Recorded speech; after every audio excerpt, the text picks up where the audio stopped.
সেজন্য আল্লাহ তাআলা বলেন, লাকাদ কানা লাকুম ফি রাসূলিল্লাহি উসওয়াতুন হাসানা। আল্লাহ রাব্বুল আলামিন বলেন, বান্দারা রে, আমার পয়গম্বরের জিন্দেগিতে, আমার পয়গম্বরের জীবনীতে তোমাদের জন্য রেখেছি উত্তম আদর্শ, উসওয়াতুন হাসানা, উত্তম আদর্শ। অর্থাৎ রাসূলের জিন্দেগি যারা মানবে, রাসূলের কথা মতো যারা জীবন যাপন করবে, সুন্নাহ মোতাবেক যারা চলবে, আল্লাহু আকবার, ওই বান্দা দুনিয়াতে যেমন করে শান্তিতে থাকবে, পরকাল অনন্তকাল ওই বান্দা সুখের জিন্দেগি পাবে। আল্লাহু আকবার। সেজন্য সুন্নতের বড় দাম। সুন্নত মাইন্না চলতালে আল্লাহ ওই বান্দা কোনো দিক দিয়ে ঠেকতো না। বলেন না সুবহানাল্লাহ। সুন্নতের বরকতের একটা ঘটনার মধ্যে কইলে তেমনি কইলে শুনেন। এক শিক্ষিত পরিবারে জামাইও মাস্টার্স ডিগ্রিওয়ালা, আবার এই স্ত্রীও মাস্টার ডিগ্রিওয়ালা, মানে সমান সমান। এবার এদের মধ্যে দীর্ঘ কয়েক বছর ধরে কোনো ভালোবাসা আদান প্রদান হয় না, কিন্তু কেউ জানেও না, বুঝে না। শিক্ষিত মানুষ তো কাউকে বুঝতে দেয় না, নিজেদের মধ্যে খুব খারাপই চলতেছে। এরই মধ্যে মনে করেন না যে আপনারা এই গোসাইপুর একটা মাহফিল হইছে বলে বেচারা স্বামী বেচারা আইসে মাহফিল শুনলে, কারণ বড় তো শান্তি নাই। বউ যদি মনের মতো না হয়, আর বউ যদি বালা না পড়ে, আল্লাহ আকবার, দুনিয়াটা জাহান্নামের একটা গর্ত হয়ে যাবে। আর বউ বালা হইলে আল্লাহ আকবার, শত শর্ত বানাইলো, এরপর শান্তির অভাব নেই ঘরে, ঠিক কিনা? একদিন আর 2 দিন আর 5 বছর ধরে স্বামী স্ত্রীর সাক্ষাৎ তুই নাই। বিড়ি কইতাছে এ তাও না, না তো সমান কথা হই, এ থাকলে তো কথা, না থাকলে এক কথাই তো। এটা মাইরা রই না মস্ত। এ স্বামী গেছে, ওয়াজ শুনতো, ওয়াজ। আর ওই দিকটা তার স্ত্রী কইতাছে যে আজকে আইলে বাসারে শেষ, খাবারের মধ্যে বিষ মিশে দিচ্ছে, যে আইলে খাওয়াই মেরালাম। ওই বেচারা ওয়াজ মাহফিল শোনার জন্য গিয়া প্যান্ডেলের ভিতরে বসে যায়। অমনি করে হুজুর বেচারা বলতেছে, আল্লাহু আকবার। ও আমার ভাইয়েরা, যাদের সাংসারিক জীবনে, দাম্পত্য জীবনে কলহ রয়েছে, সমস্যা রয়েছে, আমি আজকে তাদের জন্য দুইটা পরামর্শ দিব। দুইটা পরামর্শ যদি কোনো বান্দা মানে গো, ওই বান্দার জীবনের সব সমস্যার সমাধান হয়ে যাবে। এই বেড়া মনে মনে কো, আল্লাহু আকবার, আমি তো ইডই খুঁজতাছি, ডাক্তার, কবিরাজ, উজা, বাইদ্দার সব খায়া বাইকটা একবারে শেষ, ফিনিশ, শুধু আপনি মনে বাকি আছে। বেড়া চিন্তা করে, কাম তো না জানিও, এয়ারপোর্টটা লইয়া যায়, হুজুর বলে কথা।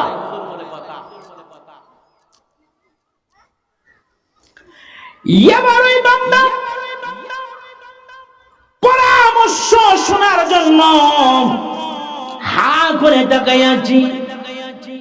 হুজুর বললেন, ও আমার ভাইয়েরা, যাদের বউর সাথে দ্বন্দ্ব আছে, 1 বছর 2 বছর 5 বছর ধরে চলতেছে, আজকে যদি মাহফিল থেকে যাওয়ার পরে ওই বান্দা যদি ঘরে ঢোকার সময় 1 নম্বরে আমার নবীর সুন্নাত, আগে যদি সে সালাম প্রদান করে, তার সমস্যার অর্ধেক কাইটা দেব। সুবহানাল্লাহ। কি দিত? সালাম।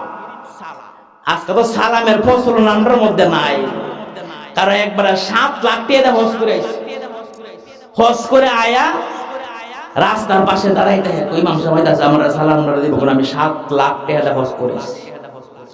বেলা করে বাবা ওয়ালাইকুম আসসালাম দিলি দাঁড়াই, কিন্তু দেখা গেছে ইমাম সাহেব সালাম দিছে না। ও মাইটা কি তার 7 লাখ টাকা হজ করে এবার কি জানে না? একটু কমাই দেন।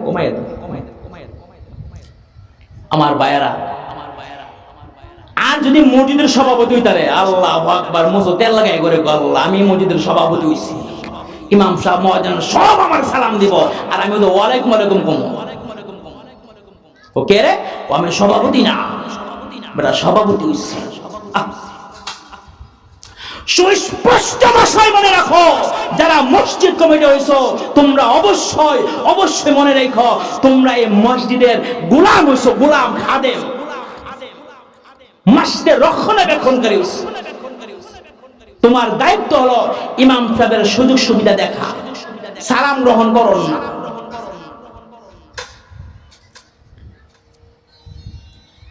আমার প্রাণের ভাইয়েরা, যে কথা কইতে হুজুর কইতাছে, যাদের পরিবারের মধ্যে সমস্যা আছে, আজকে মাহফিল লাগিয়া বউরে আগে সালাম দালাই, মানে ঘরে ঢুকতে পারো, আর ঘরের ভিতরে ঢুইকা কইবা যে এ আব্দুল্লাহর আম্মা তোমার লগে বহুদিন ধরে একসাথে খাই না, আজকে তোমার লয়া একসাথে এক পেটের মধ্যে খানা খামো, দেখবান জীবনের সকল সমস্যার সমাধান। সুবহানাল্লাহ। এবার চিন্তা করলো যে টাকাও লাগতো না, পয়সাও লাগবে, কোনো ব্যাপার হইল নাকি?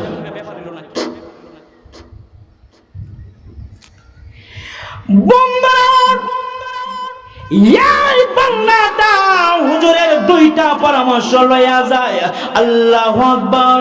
এই বান্দা চিন্তার মধ্যে পড়ে গেল, আরে বউটার সঙ্গী একদিন নয়, 2 দিন নয়, 1 মাস নয়, 2 বছর নয়, 1 বছর নয়, 2 বছর নয়, দীর্ঘ 5 বছর ধইরা আমার বউয়ের সঙ্গে আমার কোনো সম্পর্ক নাই। আরে কেমনে আজকে সালাম আগে দিতাম, আমি আবার জামাই, আগে কেমনে সালাম দিই? বেটা জামাই না, আগে সালাম দিতে শরম লাগে বলে।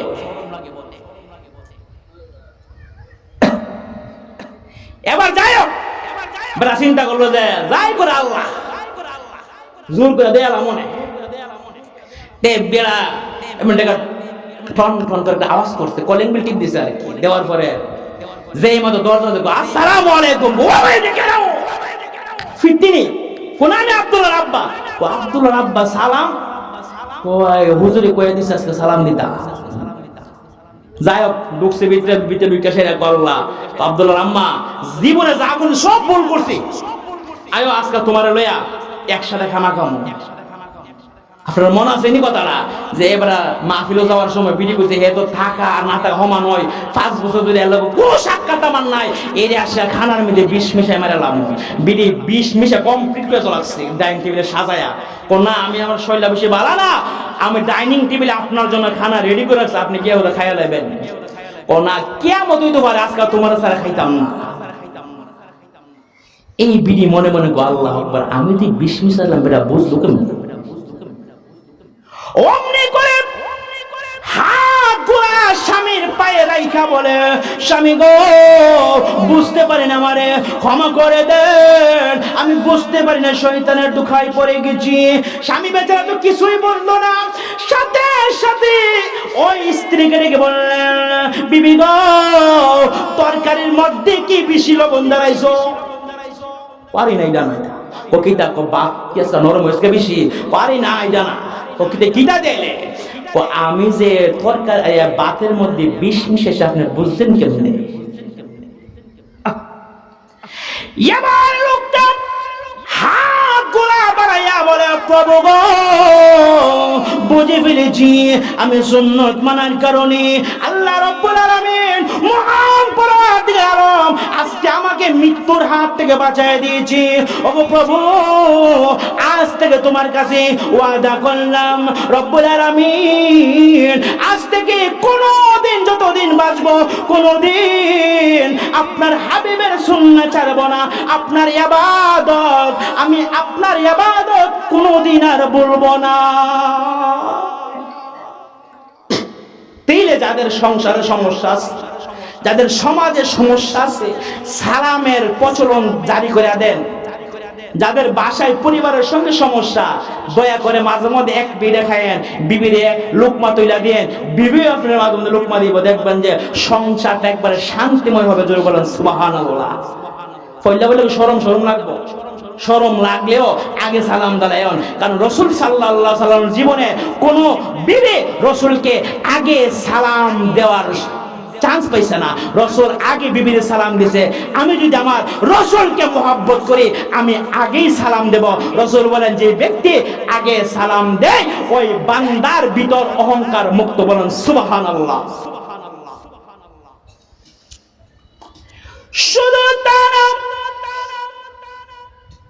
যে বান্দা আগে আগে সালাম দেয় ওই বান্দার ভিতরে কোনো অহংকার থাকে না। যে ব্যক্তি আগে সালাম দেয় মহান আল্লাহ তাআলা ওই বান্দার জন্য একটা জান্নাতের ভিতরে একটা চেয়ার বানায় দেয়। বলেন না সুবহানাল্লাহ। হযরত আবু বকর সিদ্দিক রাদিয়াল্লাহু আনহু সকালবেলা রাস্তার মধ্যে বাহির হলেন। পথিমধ্যে আলীর সঙ্গে দেখা। আল্লাহু আকবার। আলী হলেন ছোট আর আবু বকর সিদ্দিক হলেন বড়। ধারাবাহিকতা হলো ছোটরাই বড়দের আগে সালাম দেওয়া, বড়রা দেওয়া ছোটদেরকে, কিন্তু ধারাবাহিকতা আর কি। আবু বকর একেবারে নিকটবর্তী চলে আসছে কিন্তু আলী সালাম দেয় না। আগে অন্যদিন সালাম দিতে আজকে সালাম দেয় না, ব্যাপার কিটা? একেবারে নিকটবর্তী ক্রসিংটা হয়ে যাবে এমন অবস্থায় আবু বকর সালাম দিছে। চিন্তা করলো, আবু বকর বলতেছে ব্যাপারটা কিটা? রসুল জীবদ্দশায় এখনই আমলের ব্যাঘাত ঘটছে না, এটা তো মানা জানা। আল্লাহর হাবিবের দরবারে আবু বকর গিয়া মামলা দায়ের করছে, রসুল আপনার আলী আগে সালাম দাও ভুলে গেছে গা। অমনি করে আল্লাহর নবী সাহাবায়ে কেরামকে বললেন, সাহাবীরা রে, আমার আলী রে ডাইকা আমার দরবারে নিয়ে আসো। সাহাবায়ে কেরাম আলী রে ডাইকা রাসূলের দরবারে নিয়ে আসলেন। আল্লাহর নবী বলেন, আরে আলী, আবু বকর সিদ্দিক যে মামলা দায়ের করেছে এটা কি সত্য না মিথ্যা? আলী বলেন, ও নবীজি, আলী যা বলেছে সব হলো সত্যি কথা। আবু বকর যা বলছেন সব সত্যি। এমন কাজ কেন করলা? এবার আলী কয়, রাসূল, আমি ঘুমের ঘরে স্বপ্নে দেখেছি যে মানুষটা আগে সালাম দেয় আল্লাহ তাআলা তাকে একটা জান্নাতের ভিতরে চেয়ারের মালিক বানিয়ে দিব। আমি চিন্তা করলাম আমি আগে সালাম না দিয়া আমার আবু বকর ভাইকে সালাম দেওয়ার সুযোগ দিয়া আমার বাইরে জান্নাতের ভিতরে একটা চেয়ারের মালিক বানিয়ে। বলেন না সুবহানাল্লাহ। কেমন সহানুভূতি ছিল। তাহলে আগে সালাম দা সুন্নাত, সালাম দিতে রাজি ইনশাআল্লাহ। আল্লাহর হাবিব বলেন, মান আহাব্বা সুন্নতি ফাকাদ আহাব্বানি ওয়া মান আহাব্বানি কানা মাই ফিল জান্নাহ। আল্লাহর নবী বলেন, যে বান্দা সুন্নতকে মহব্বত করলো, মান আহাব্বানি, সুন্নতকে মহব্বত করলো, ফাকাদ আহাব্বানি, ওই বান্দাটা যেন অবশ্যই আমি নবীকে মহব্বত করলো। ওমান আহাব্বানি, আর যে বান্দা আমি রসুলকে মহব্বত করেছে, কানা মাই ফিল জান্নাহ, ওই বান্দাটা আমি রসুলের সঙ্গে জান্নাতে থাকবে। বলেন না সুবহানাল্লাহ। সেজন্য ভাইরা, সুন্নতের মধ্যে বরকত। আজকে আমাদের মধ্যে সুন্নত নাই, আছে শুধু হিংসা, আছে শুধু অহংকার, আছে লোভে পুরা ভরা। শুধু লোক ইমকে বড় হইতাছে, ইমকের ফোলা বিদেশ গিয়া সবটা ইনকাম করে বিল্ডিং দিয়ে সাদা করে লেগেছে, আমার কিচ্ছু নাই। এখন তো চিন্তা যে এবার আর ফুতের এই কেমনে নিচে নামান যাটাই না। লোভ করলে জীবন শেষ, লোভীদের শান্তি নাই। লোভীদের হাজার কোটি টাকা হইলেও লোভীদের কোনো শান্তি নাই, লোভীদের কোনো শান্তি নাই। যদি বলেন ঠিক কিনা? ঈসা পয়গম্বর একজন যুবককে লইয়া সফরে চলে গেলেন। এমন সময় দীর্ঘ পথ অতিক্রম করার পরে আল্লাহু আকবার, ঈসা পয়গম্বর ওই যুবকটাকে ডেকে বললেন, যুবক রে, আমরা যে বাসা থেকে বাহির হওয়ার সময় 3টা রুটি নিয়ে বাহির হয়েছিলাম, চলো না এক জায়গার মধ্যে বৈশা আমরা বিশ্রাম করব, আর কিছু খানাও খাইয়া নেব। এবার ঈসা পয়গম্বর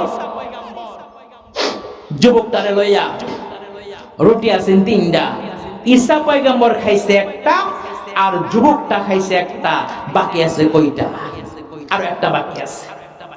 ঈসা পয়গম্বর কয়, যুবক 2টা এখন খাইলাম, আবার ক্লান্ত হয়ে পড়ল, আবার 1টা রুটি বাক করে দুজনে খাইয়া পানি খেয়ে আবার রওনা করবেন।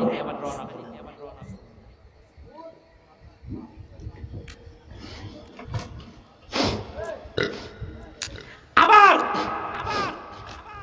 2টা রুটি খাওয়ার পরে যখন ঈসা পয়গম্বরকে বিশ্রাম করলেন, এই দিক দিয়ে যখন ঈসা নবী বিশ্রাম করলেন, ওই ফাঁকি দিয়া যুবকটা বাকি 1টা রুটি ওই একই খাইয়ে দিচ্ছে। একা খাওয়ার পরে আল্লাহু আকবার, ঈসা পয়গম্বর আবার যুবকরা আবার সফরে রওনা হয়ে গেলেন।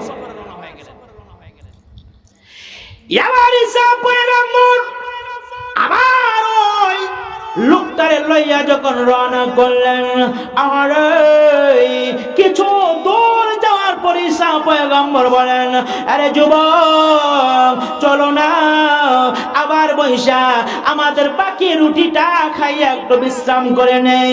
অমনি করে রুটি খাওয়ার জন্য যখন বসে যায়, কিন্তু রুটির পেয়ালা খুলে দেখে রুটির কোনো খবর নাই। ঈসা নবী কয়, যুবক রুটিটা কই গেছে? গো হুজুর আমি কইতারি না, এ কিন্তু আগে খাইছে।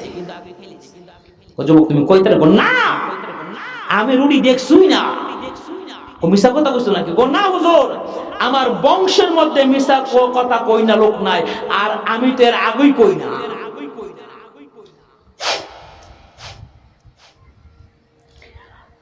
এবার ঈসা পয়গম্বর